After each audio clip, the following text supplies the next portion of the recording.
Friends, जय श्री कृष्णा।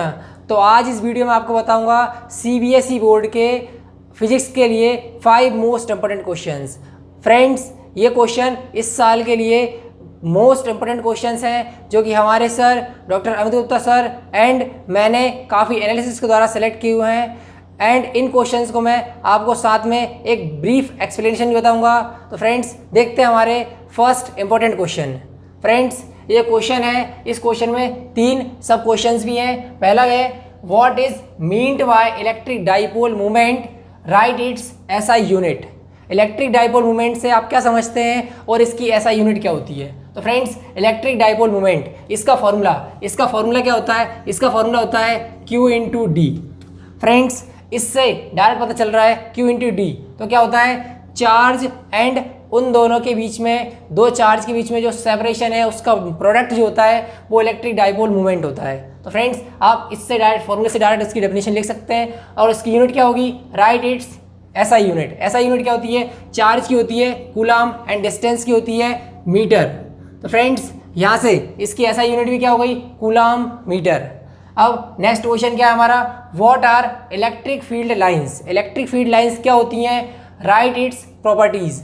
तो friends, electric field lines क्या होती हैं? तो इलेक्ट्रिक फील्ड लाइंस होती हैं ऐसी फील्ड जहाँ पर एक पॉइंट चार्ज एक फोर्स महसूस कर सकता है, उसको बोलते हैं इलेक्ट्रिक फील्ड। और जो लाइंस होती हैं उनको बोलते हैं इलेक्ट्रिक फील्ड लाइंस। और उनकी प्रॉपर्टीज़ क्या होती हैं? तो फ्रेंड्स, उनकी कुछ प्रॉपर्टीज़ क्या होती हैं कि ये हमेशा एक स्ट्रेट लाइन में ट्रेवल करती हैं और ये कभी भी क्लोज लूप नहीं बनाती, जबकि magnetic field lines close loop बनाती हैं। अब बाकी क्या है कि ये हमेशा सरफेस से परपेंडिकुलर निकलती हैं। मतलब कोई सी कंडक्टिंग सरफेस है तो उससे हमेशा ये परपेंडिकुलर ही निकलती हैं और इसके सरफेस के परपेंडिकुलर ही ये जाती हैं। तो फ्रेंड्स, इस तरह से इसकी प्रॉपर्टीज़ हो गई है। फिर क्या है नेक्स्ट क्वेश्चन हमारा? What is Gauss law. तो गॉस लॉ क्या होता है? तो फ्रेंड्स, गॉस लॉ होता है कि किसी गॉसियन सरफेस के अंदर चार्ज एनक्लोज अगर Q है तो उससे निकलने वाला जो फ्लक्स होगा फाई होगा, क्या होगा? Q upon epsilon not. तो फ्रेंड्स, बस यही है गॉस लॉ कि किसी गॉसियन सरफेस से एनक्लोज्ड जो चार्ज है उससे कि उसका जो फ्लक्स है वो कितना होगा? तो Q अपॉन एप्सिलॉन नॉट होता है। अब क्या है? Find electric field due to an infinitely long straight uniformly charged wire. तो फ्रेंड्स, एक इनफाइनाइटली लॉन्ग चार्ज्ड वायर है तो उसके द्वारा हमें बताना है इलेक्ट्रिक फील्ड क्या होगी।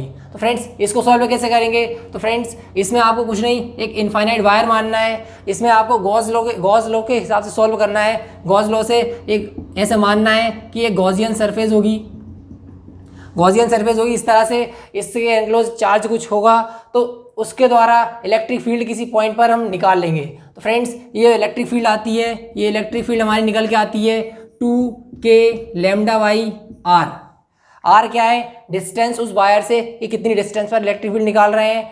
2k होता है कांस्टेंट एंड लैम्डा होता है कि पर यूनिट लेंथ में कितना चार्ज है। तो फ्रेंड्स, ये हो गया हमारा फर्स्ट मोस्ट एक्सपेक्टेड क्वेश्चन।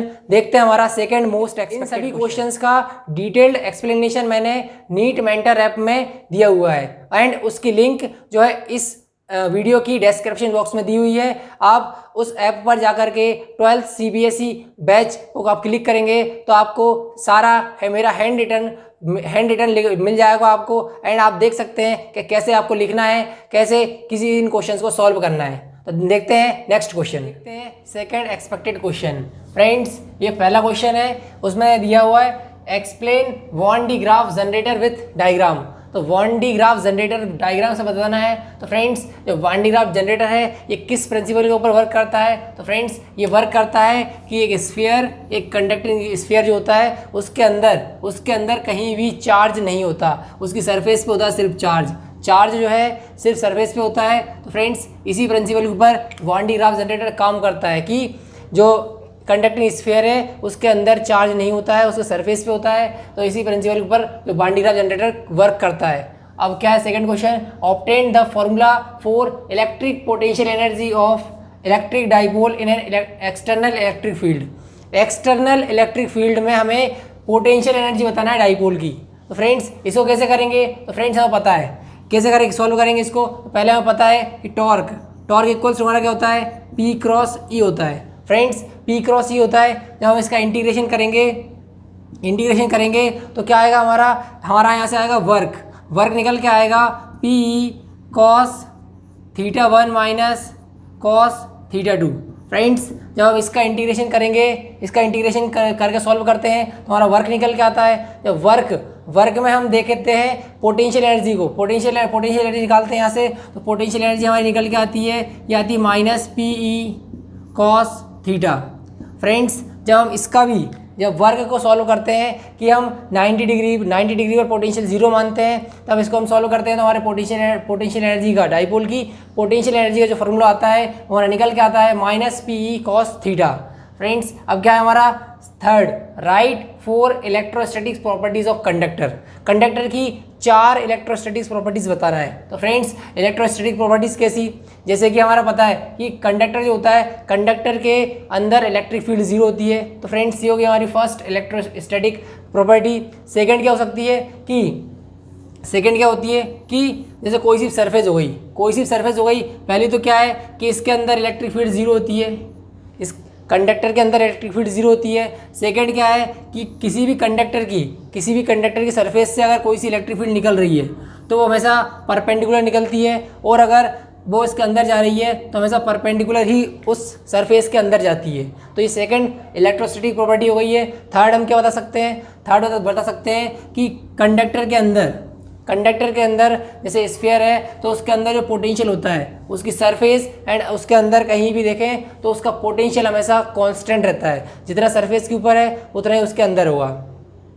और नेक्स्ट क्या हो सकता है कि इसके अंदर चार्ज 0 होता है।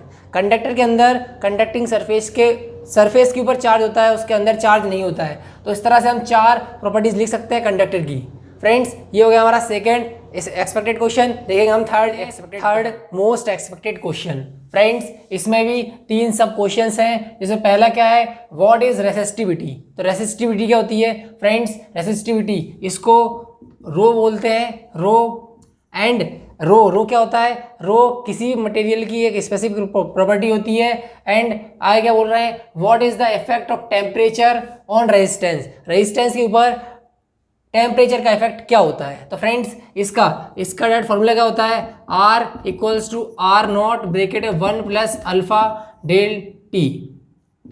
फ्रेंड्स इसमें इससे क्या पता चलता है कि जैसे जैसे टेम्परेचर इंक्रीज होता है तो रेजिस्टेंस इंक्रीज होता है, किसी भी वायर का रेजिस्टेंस इंक्रीज होता है। इस फॉर्मूले से ये पता चल रहा है। अब नेक्स्ट क्वेश्चन क्या है, what is Ohm's law. Ohm's law क्या होता है, तो फ्रेंड्स ओम्स लॉ होता है V proportional to I। Ohm's law कहता है कि वोल्टेज जो है करंट के डायरेक्टली प्रोपोर्शनल होता है। जब इसका साइन हटाते हैं प्रोपोर्शनलिटी का तो आता है V equals to I R। R क्या होता है, रेजिस्टेंस होता है। तो ये हो गया ओम्स लॉ। फिर क्या बोलते हैं, what are ohmic and non ohmic material. Ohmic and non ohmic materials क्या होते हैं, तो फ्रेंड्स ओमिक मटेरियल्स होते हैं जो ओम्स लॉ को फॉलो करते हैं, जैसे कि वायर, आयरन या किसी के भी वायर्स होते हैं। एंड नॉन ओमिक मटेरियल्स क्या होते हैं, ऐसे मटेरियल्स जो ओम्स लॉ को फॉलो नहीं करते हैं, जैसे कि डायोड बल्ब, सिलिकॉन, जर्मेनियम, ऐसे जो सेमीकंडक्टर्स होते हैं वो नॉन ओमिक में आते हैं। एंड वायर्स, जो हम इलेक्ट्रिसिटी वायर्स पढ़ते हैं, वो सब ओमिक होते हैं। अब क्या है हमारा, what are the Kirchhoff's law explain. तो फ्रेंड्स किरचॉफ्स के 2 लॉस थे क्या, पहला तो था करंट से रिलेटेड कि किसी भी पॉइंट, जैसे कि अगर इस तरह से बहुत सारे पॉइंट्स हैं, इस जगह पे अगर आ रहा है तो इस पॉइंट पर जो करंट, जितने भी करंट जो आ रहा है उन सब का सम एंड जितने करंट यहाँ से निकल रहा है उसका, ये दोनों इक्वल होंगे। तो फ्रेंड्स पहला जो लॉ था उसका वो कहता था कि किसी भी पॉइंट पर जितना करंट आ रहा है उतना ही करंट उस पॉइंट से जा रहा होगा। तो फ्रेंड्स ये हो गया फर्स्ट लॉ जो कि करंट डिवीजन से रिलेटेड है। फिर सेकंड क्या है, सेकंड है वोल्टेज से रिलेटेड। ये कहता है कि एक क्लोज्ड सर्किट में या फिर किसी भी लाइन में हम पाथ में फॉलो करते हैं तो इसका वोल्टेज डिवीजन रूल है ये, कि जिस तरह से एक ऐसा सर्किट बना हुआ है, सर्किट इसमें अगर क्लोज लूप में हम घूमते हैं तो अगर इस पॉइंट से स्टार्ट करते हैं और फिर से इसी पॉइंट पे आ जाते हैं तो इसका जो पोटेंशियल आता है, पोटेंशियल डिफरेंस आता है पूरा घूमने के बाद, तो ये जीरो आता है। तो फ्रेंड्स फर्स्ट है कंजर्वेशन ऑफ चार्ज, फर्स्ट जो लॉ है वो कंजर्वेशन ऑफ चार्ज से रिलेटेड है, और सेकेंड है एनर्जी कंजर्वेशन से। तो सेकंड जो लॉ है किरचॉफ्स का वो एनर्जी कंजर्वेशन से रिलेटेड है, और ये हो गया हमारे थर्ड मोस्ट एक्सपेक्टेड क्वेश्चन। देखते हैं हमारा फोर्थ इंपॉर्टेंट क्वेश्चन, हमारा fourth most expected question. Friends इसमें भी फिर से 3 सब डिविजन्स है। पहले में क्या है, derive an expression for magnetic field inside the solenoid. Solenoid के अंदर मैग्नेटिक फील्ड के लिए हमें एक्सप्रेशन डेराइव करना है। तो फ्रेंड्स जब हम इसका डेरिवेशन करते हैं हमारा मैग्नेटिक फील्ड इनसाइड सोलेनोइड कितनी आती है, ये निकल के आती है म्यू नॉट एन आई। तो फ्रेंड्स ये मैग्नेटिक फील्ड इनसाइड सोलेनोइड के अंदर मैग्नेटिक फील्ड कितनी आती है, mu not N I. Mu not constant है, एन है number of turns per unit length, I है current flowing in the wire. Friends solenoid में जब इस तरह से करंट फ्लो होता है तो इसके अंदर सिर्फ इसके अंदर ही मैग्नेटिक फील्ड लाइन आती हैं। तो फ्रेंड्स इस तरह से मैग्नेटिक फील्ड लाइंस आती हैं, और उसके बाहर सोलेनोइड के बाहर जो है मैग्नेटिक फील्ड जीरो होती है।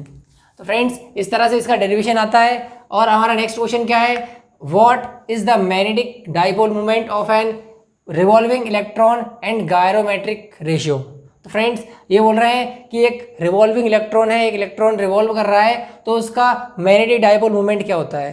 तो फ्रेंड्स हमें पता है कि जब इस तरह से ये इलेक्ट्रॉन मूव कर रहा होता है, तो इस तरह से ये मूव कर रहा है तो क्या होता है कि एक स्मॉल करंट जैसा बिहेव करता है, ऐसा लगता है ये करंट फ्लो हो रहा है। तो इस करंट फ्लो होने के कारण इस पॉइंट इस सेंटर के अलोंग क्या आता है, उसका डाइपोल मोमेंट बनता है, मैग्नेटिक डाइपोल मोमेंट, जो कितना आता है, ये आता है EV/2।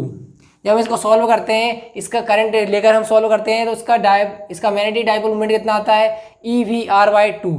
ई क्या है, इलेक्ट्रॉन, उसका चार्ज v है, कितनी वेलोसिटी से वो रिवॉल्व कर रहा है, r कितनी रेडियस में रिवॉल्व कर रहा है। तो फ्रेंड्स इसका डाइपोल मोमेंट इतना आता है। अब हमारा नेक्स्ट में क्या बोल रहे हैं, गायरोमेट्रिक रेशियो। तो फ्रेंड्स गायरोमेट्रिक रेशियो इसकी डेफिनेशन क्या है, ये कहता है कि म्यू एल, अगर हम इसको बोलें कि उसका जो magnetic dipole moment mu L कितना है, EV/2, तो क्या होता है गायरोमेट्रिक रेशियो। तो गायरोमेट्रिक रेशियो होता है mu L upon L. Friends mu L क्या है, ये है magnetic dipole moment upon angular momentum. Magnetic dipole moment और एंगुलर मोमेंटम का जो रेशियो होता है वही हमारा क्या होता है, गायरोमेट्रिक रेशियो। क्या होता है, गायरोमेट्रिक रेशियो। तो फ्रेंड्स ये क्या होता है, हम यहाँ से निकाल लेंगे कि उसका ये मैग्नेटिक डाइपोल मोमेंट कितना है पता है, और उसका एंगुलर मोमेंटम हम निकाल लेंगे, तो जो रेशियो होता है वही होता है उसका गायरोमेट्रिक रेशियो। एंड ये इलेक्ट्रॉन के लिए एक कांस्टेंट होता है। फिर क्या है, सी क्वेश्चन क्या है, what is Lorentz force, right 3 features of magnetic force. तो बताना है कि लोरेंज फोर्स क्या होता है। तो फ्रेंड्स लोरेंज फोर्स जब कोई सा particle electric field and magnetic field दोनों के कंबाइन में मोशन करता है, तो उसके ऊपर electric field and magnetic force, electric field के कारण फोर्स एंड मैग्नेटिक फोर्स दोनों लगते हैं। तो क्या होता है, जो फोर्स लगता है कौन सा, इलेक्ट्रिक फील्ड के कारण फोर्स क्या लगता है, QE वेक्टर, प्लस जो मैग्नेटिक फील्ड के कारण फोर्स लगता है ये क्या लगता है, QV/B। फ्रेंड्स ये जो होता है इसका सम क्या होता है, वेक्टर सम, क्या electric force and electric field के कारण जो फोर्स प्लस मैग्नेटिक फोर्स, इन दोनों का वेक्टर सम क्या होता है, लोरेंज फोर्स होता है। एंड इसमें क्या होता है, इनकी डायरेक्शंस अलग अलग होती हैं। जैसे ये किस डायरेक्शन में लगता है, इलेक्ट्रिक फील्ड डायरेक्शन में लगता है इलेक्ट्रिक फोर्स, लेकिन मैग्नेटिक फोर्स जो है हमेशा वेलोसिटी एंड मैग्नेटिक फील्ड के दोनों के परपेंडिकुलर डायरेक्शन में लगता है। अब आगे पूछ रहे हैं, right 3 features of magnetic force के 3 फीचर्स क्या हो गए? तो फ्रेंड्स हम इसी से देख के बता सकते हैं, इसी से। तो पहला तो क्या हो गया कि मैग्नेटिक फोर्स इन तीनों के ऊपर डिपेंड कर रहा है। तो पहला क्या है कि ये तीनों के ऊपर डिपेंड करता है कि चार्ज भी होना चाहिए उस पार्टिकल का, एंड उस वेलोसिटी होना चाहिए, और मैग्नेटिक फील्ड भी होना चाहिए। तो पहली प्रॉपर फीचर्स ये हो गया। दूसरा क्या है कि जो फोर्स लगता है, मैग्नेटिक फोर्स लगता है, वो हमेशा वेलोसिटी एंड मैग्नेटिक फील्ड के परपेंडिकुलर डायरेक्शन में लगता है। ये सेकंड फीचर्स हो गया। थर्ड क्या हो सकता है? थर्ड हो सकता है कि अगर पार्टिकल मोशन नहीं कर रहा है, भले ही उसका चार्ज हो, मैग्नेटिक फील्ड भी हो, अगर वो मोशन नहीं कर रहा है तो उसका मैग्नेटिक फोर्स क्या आएगा? 0 आएगा। तो इस तरह से हम इसके 3 फीचर्स लिख सकते हैं। तो ये हो गया हमारा फोर्थ मोस्ट एक्सपेक्टेड क्वेश्चन। देखते हैं हमारा fifth most expected question. Friends इसमें पहला क्वेश्चन है, what is eddy current? Right 4 uses of eddy current.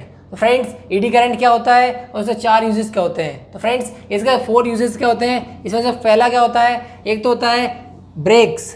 जो ट्रेन्स होती हैं, ट्रेन्स में जो ब्रेक्स होते हैं उसमें भी इसका ईडी करंट का यूज़ किया जाता है। और सेकेंड यूज़ होता है इलेक्ट्रिक फर्नेस में इसका यूज़ किया जाता है। और हमारा फिर सेकंड क्वेश्चन क्या है? Explain Lenz law and derive an expression for power loss through resistance when a rod slides in magnetic field as shown in figure. Friends इसमें बोल रहे हैं कि एक रॉड इस तरफ स्लाइड हो रही है, तो उसके स्लाइड होने से क्या होगा? एक पावर जनरेट होगी, पावर लॉस हो रही होगी रेजिस्टेंस से, तो वो पावर का फॉर्मूला में डेराइव करना है। और लेंज लॉ क्या होता है? फ्रेंड्स लेंज लॉ होता है, ये बोलता है कि किसी भी कॉइल में किसी भी सर्किट में जो मैग्नेटिक फील्ड में चेंज हो रहा है, उसको अपोज करने के लिए उसमें एक इंड्यूस्ड मैग्नेटिक फील्ड होती है जो उसका अपोज करती है उस चेंज का। तो जितना ज़्यादा उसमें इंड्यूस होगा उसके अपोजिट डायरेक्शन में मैग्नेटिक फील्ड इंड्यूस होती है। तो ये लेंज लॉ बोलता है कि किसी भी लूप में अगर मैग्नेटिक फील्ड चेंज हो रही है तो उसको अपोज करने के लिए उसके अपोजिट डायरेक्शन में एक मैग्नेटिक फील्ड इंड्यूस होती है, तो उसी को बोलते हैं इंड्यूस्ड मैग्नेटिक फील्ड। इसी के बारे में हमें बताता है लेंज लॉ। फ्रेंड्स ये हो गए हमारे आज के 5 most expected questions CBSE board के लिए। फ्रेंड्स इन सभी के आप सॉल्यूशंस नीट मेंटर ऐप में आप जाकर एक बार जरूर देखिएगा, जिससे आपको पता चले कि बोर्ड में कैसे लिखते हैं एंड इस तरह क्वेश्चंस को किस तरह सॉल्व करते हैं। तो अब मैं आपको बताऊंगा नेक्स्ट वीडियो में केमिस्ट्री के 5 most expected questions CBSE board के लिए। तो मिलते हैं नेक्स्ट वीडियो में। Thank you.